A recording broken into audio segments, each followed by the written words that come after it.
السلام علیکم ناظرین کرام، نئی ویڈیو میں آپ کو خوش آمدید کہتے ہیں۔ تم ہو فرعون تو موسیٰ بھی ضرور آئے گا۔ ناظرین کرام، عرش شریف کا خون ہو، ضلع شاہ کا خون ہو، عمران خان کا خون بھی اسی دھرتی پر گرا ہے۔ ماؤں بہنوں کی عزتوں پر ہاتھ ڈالے گئے ہوں، بچوں تک کو نہ بخشا گیا ہو، چادر چار دیواری کا تقدس پامال کیا گیا ہو اور دھونس دھمکی سے سینہ چوڑا کر کے کہا گیا ہو کہ روک کے دکھاؤ ہمیں، ہم تمہارے مالک ہیں۔ لیکن ہر نمرود کے لیے ایک مچھر اللہ تعالیٰ نے ضرور رکھا ہوتا ہے۔ وقت کے فرعین اور نمرودوں کے لیے 6 ججز سامنے آئے ہیں جن کو اگر آپ نمرود والے مچھر کہیں تو کچھ غلط نہیں ہوگا۔ جو لیٹرز بہادر ججوں نے لکھ دیے ہیں، جو میں نے پڑھے ہیں، اس کے بعد میں آپ کو یقین سے کہہ سکتا ہوں کہ پاکستان پہلے کی طرح نہیں چل سکتا۔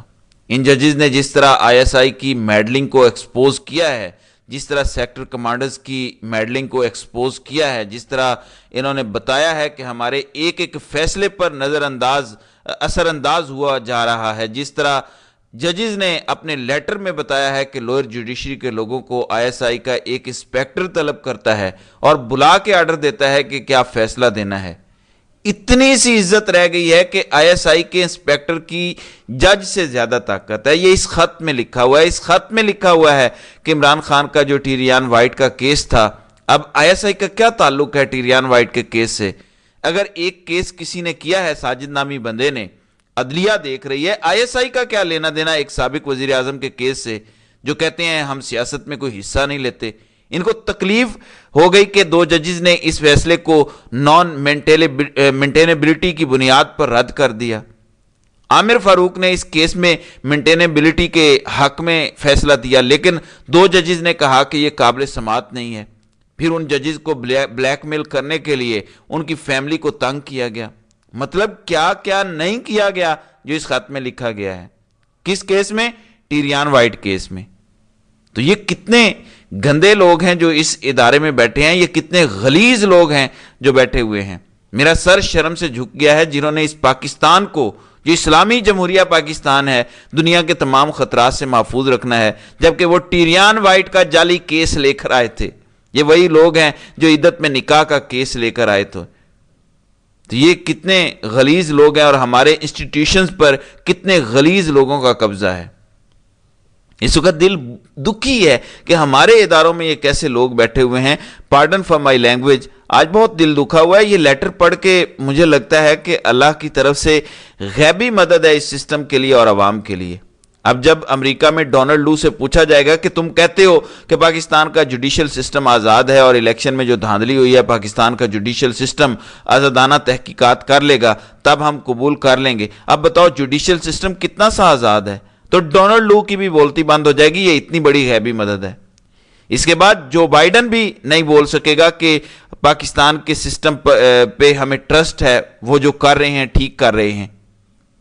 اور میں آپ کو بتا رہا ہوں کہ اطلاعات یہ ہیں کہ الیکشن کمیشن کے اندر بھی لوگ بھرے پڑے ہیں۔ الیکشن کمیشن کوئی 4-5 افراد کا گروہ نہیں ہے، تو وہاں سے بھی کوئی ایسا خط، ایسا بیان آ سکتا ہے جو دھاندلی کی گئی ہے۔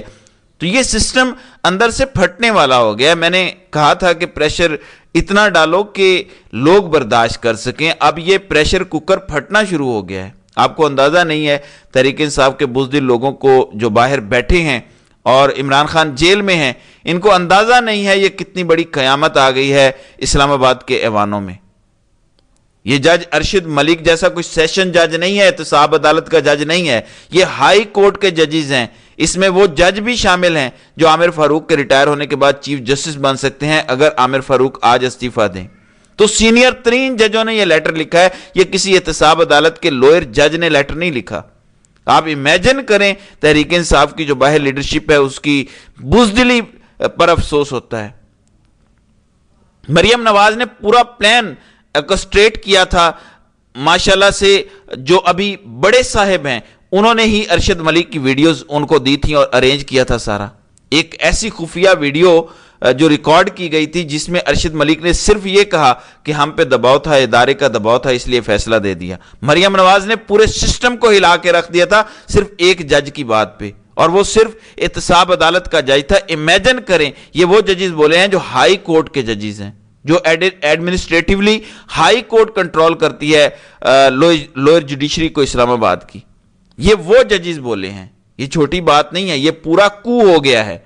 قاضی فائز عیسیٰ اور عامر فاروق کا فوری طور پر استعفیٰ آنا چاہیے اور تحریک انصاف کو یہ مطالبہ کرنا چاہیے کہ اگلے 24 گھنٹوں میں عمران خان کو رہا کریں. چلیں, بزدل لوگ ہیں باہر, آپ کہہ دیں 7 دن کے اندر اندر عمران خان کو تمام کیسز میں رہا کیا جائے, نہیں تو پورا ملک بند کر دیا جائے گا. 9 مئی آپ کہتے ہیں کہ بڑا واقعہ ہے, میں آپ کو بتاتا ہوں کہ 9 مئی دونوں کو ملا کر دیکھ لیں تو یہ اس سے بڑا واقعہ آج ہو گیا ہے. جس طرح ISI کو ننگا کر کے چوراہے میں کھڑا کر دیا ہے ان ججز نے, اس کے بعد تو پیچھے کوئی گنجائش ہی نہیں رہ جاتی باقی. اور آپ بزدلوں کی طرح کل پریس کانفرنس کریں گے, یعنی PTI کی لیڈرشپ کہہ رہی ہے کہ ہم کل پریس کانفرنس کریں گے. آپ کو پتہ ہے کیوں؟ عمران خان لیڈر ہے, بہادر بھی ہے, فیصلے کرنے بھی وقت پر جانتا ہے. یہ بزدل بھی ہیں اور ان کو لگ رہا ہے کہ کریں کیا. بشرا بی بی جیل میں ہے, عمران خان جیل میں ہے, ہمیں تو پتہ ہی نہیں ہے کرنا کیا ہے, ہمیں تو پتہ ہی نہیں ہے کیا بیانیہ بنانا ہے. تو اس طرح کے کم عقل لوگ ہیں جو اس ٹائم باہر بیٹھے ہیں. میں آپ کو یہ یقین دلاتا ہوں کہ یہ ایک بڑی وجہ ہے. باقی بزدلی بھی ہوگی, کچھ کمپرومائز بھی ہوں گے, لیکن یہ بھی وجہ ہے کہ ان کو پتہ ہی نہیں کہ کرنا کیا ہے. اتنی بڑی قیامت آ گئی ہے, ججز بول پڑے ہیں کہ عمران خان کو ٹیریان وائٹ کیس میں کس طرح سے رگڑنے کے لیے ISI کام کرتی رہی ہے. اس کے بعد کیا رہ جاتا ہے؟ شہزاد اکبر کے حوالے سے بھی شاید کوئی ایسی ہی بات ہے. محسن اختر کیانی نے جب ان کے بھائی کا کیس لیا, محسن اختر کیانی کے بھائی کو اٹھا لے گئے, تشدد کیا, 24 گھنٹے ویڈیوز بنواتے رہے. امیجن کریں یہ کوئی مذاق ہو رہا ہے. یہی ہوا عمر عطا بندیال کے ساتھ. عمر عطا بندیال کے گھر کے نوکر کو اٹھا کے لے گئے اور کہا یہ وارننگ ہے تمہارے لیے. اچھا, مزے کی بات, ان لیٹرز میں لکھا ہے ججز نے کہ ہم نے عمر عطا بندیال کو بھی شکایت لگائی, ہم نے عامر فاروق کو بھی شکایت لگائی, ہم نے قاضی صاحب کو بھی شکایت لگائی کہ یہ ہو رہا ہے, مگر وہ ایسے لو لیول لوگ ہیں جو یہ بڑے ججز بیٹھے ہوئے ہیں, اپنے ججز کا ساتھ نہیں دیا. اگر آپ اس ادارے کے اتنے ہی کانے ہیں تو ریزائن کرو, ملک سے باہر چلے جاؤ, دولتیں تو تم نے بنا لی ہیں. قاضی صاحب آپ کے لندن میں گھر موجود ہیں اور کتنا مال بنانا ہے آپ نے. اگر آپ اپنے ججز کی حفاظت نہیں کر سکتے, اگر آپ اتنا لیٹے ہوئے ہیں, امیجن کریں ذرا اس ملک کے بڑے ججز ISI کے سامنے لیٹے ہوئے ہیں, تو عوام کدھر جائیں؟ عوام کا کیا پرسان حال ہوگا؟ اب آپ کو سمجھ آئی کہ 9 مئی کے معاملے میں کیوں ضمانتیں نہیں ججز دے رہے. یہ ہے وہ وجہ. اور ابھی اور ججز سامنے آئیں گے. لاہور ہائی کورٹ کے ججز نے جو استعفیٰ دیا تھا ایک جج نے کچھ دن پہلے, ابھی تو کہانیاں سامنے آئیں گی. اعجاز الاحسن اور مظاہر علی اکبر نقوی پہ کس قسم کے پریشر ڈالے گئے, ابھی تو یہ کہانیاں باہر نہیں آئیں. ان کے پاس کوئی ساتھی نہیں تھے, ورنہ شاید اعجاز الاحسن بھی بول جاتے. لیکن سپریم کورٹ کے ججز نے غیرت نہیں کھانی, کیونکہ وہ پہلے سے کمپرومائزڈ ہیں. وہ موقع ہی نہیں دیتے ISI کو کوئی دباؤ ڈالنے کا. قاضی صاحب کہتے ہیں جی حضور ہمیں پتہ ہے آپ کیا چاہتے ہیں, ہم خود ہی وہ فیصلہ دے دیں گے. امیجن کریں بلے کے کیس کا فیصلہ قاضی کے پاس آیا, کیا ان پر دباؤ ڈالا گیا ہوگا؟ میں آپ کو بتا رہا ہوں نہیں ڈالا گیا ہوگا, کیونکہ قاضی صاحب کو پتہ ہے کہ ادارہ کیا چاہتا ہے. اس لیے, اور ادارہ یہ چاہتا ہے کہ بلے کا نشان تحریک انصاف سے لے لیا جائے, تو انہوں نے وہی فیصلہ دے دیا. کسی ادارے کو دباؤ ڈالنے کی ضرورت ہی نہیں پڑی. تو قاضی صاحب کہہ سکتے ہیں کہ میں قرآن پر حلف اٹھا کر کہہ سکتا ہوں کہ مجھ پر ISI نے کوئی دباؤ نہیں ڈالا. ہو سکتا ہے یہ اگر کیس لگ جائے وہ یہ کہہ دیں گے کہ مجھ پر کسی کا کوئی دباؤ نہیں ہے. اس لیے نہیں ہے کہ آپ کی بیہائنڈ کلوز ڈورز پہلے سے ڈیلیں ہوئی ہیں اور آپ تو راضی برضا سب کچھ کر رہے ہیں. یقین مانیں کہ اس لیٹر کے بعد کیا ہوگا, یہ پورا کو ہے. ذرا یاد کریں تھوڑا سا مریم نواز کے خامد جنہوں نے قائد اعظم کے مزار کی توہین کی تھی, ہلڑ بازی کی تھی, اس کو اٹھا لیا تھا ہوٹل کے کمرے سے.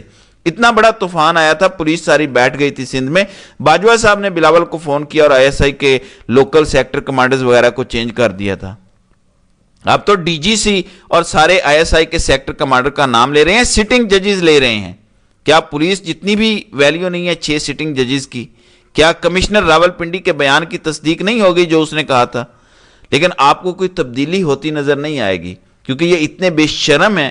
میں آپ کو بتا رہا ہوں یہ ابھی بھی لگے ہوں گے کہ کسی طریقے سے ججز پر پریشر ڈال کے ان کی کوئی ویڈیوز ریلیز کر کے, ان کی کوئی بیٹیاں ہیں, کوئی بہنیں ہیں, ان کی کوئی ویڈیوز انہیں دکھا کے ان سے ایک اور لیٹر لکھوا لیں کہ وہ غلطی سے ہو گیا تھا, یہ ہم نے نہیں لکھا. یہ اتنے بے شرم لوگ ہیں کہ یہ ابھی بھی سیدھے نہیں ہوں گے. میں آپ کو بتا رہا ہوں